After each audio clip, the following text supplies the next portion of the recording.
மகளிர் இணைய சேனலுக்கு தங்களை அன்புடன் வரவேற்கிறோம். இப்போ நம்ம கனவா வறுவல் எப்படி செய்யலாம் என்பதை பற்றி பார்க்கலாம். அதுக்கு நம்ம கனவாயை இந்த மாதிரி ஆஞ்சி வச்சு கழுவி வச்சுக்கணும். அடுப்பில் வாணலி சட்டியை வைத்து அதில் எண்ணெயை ஊற்றணும். நம்ம பெரும்பாலும் அசைவம் செய்யக்குள்ளே இந்த மாதிரி சட்டி வாணலில் செஞ்சேன்னு வச்சிங்களா, நல்லா சுவையாகவும் இருக்கும், ஒட்டாமலும் இருக்கும், சாப்பிட்றதுக்கு நல்லாயிருக்கும். நீங்கள் அந்த மாதிரி செஞ்சு பாருங்கள். எந்த அசௌகரியமா இருந்தாலும் இந்த மாதிரி செஞ்சிங்கன்னா சுவை அருமையாக இருக்கும். இப்போ பூண்டு பெருஞ்சீரகத்தை நசுக்கி அதில் போடணும். எதனால் பூண்டு பெருஞ்சீரகம் போடுறோன்னா, பூண்டு பெருஞ்சீரகம் கொழுப்பை குறைக்கும் உடம்பு. அதுக்காக தான் அந்த மாதிரி போடுறது. அசைவத்தில் பெரும்பாலும் சுவையும் நல்லாவும் இருக்கும்.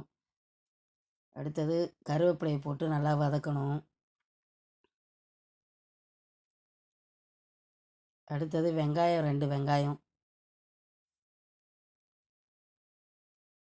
அதையும் போட்டு வதக்கணும்.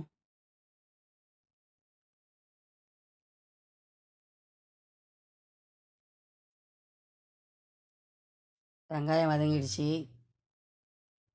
அடுத்தது தக்காளி, ஒரு தக்காளி அதையும் போட்டு வதக்கணும்.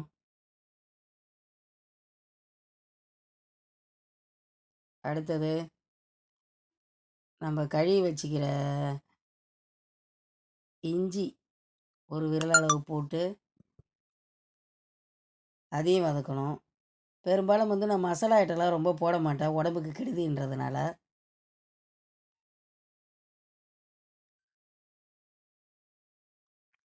இப்போ இஞ்சி வதங்கிடுது. அடுத்தது கனவாவை போடணும். அதில்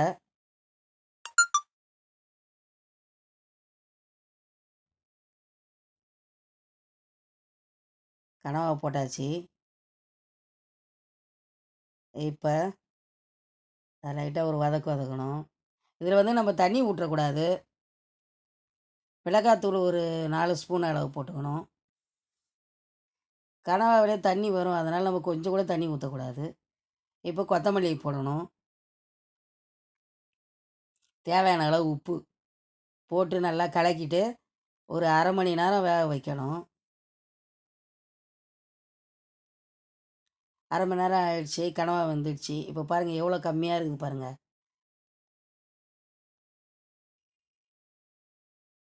இது மிகவும் சுவையாக இருக்கும். இந்த சேனலுக்கு லைக் பண்ணுங்கள், கமெண்ட் பண்ணுங்கள், சப்ஸ்கிரைப் பண்ணுங்கள்.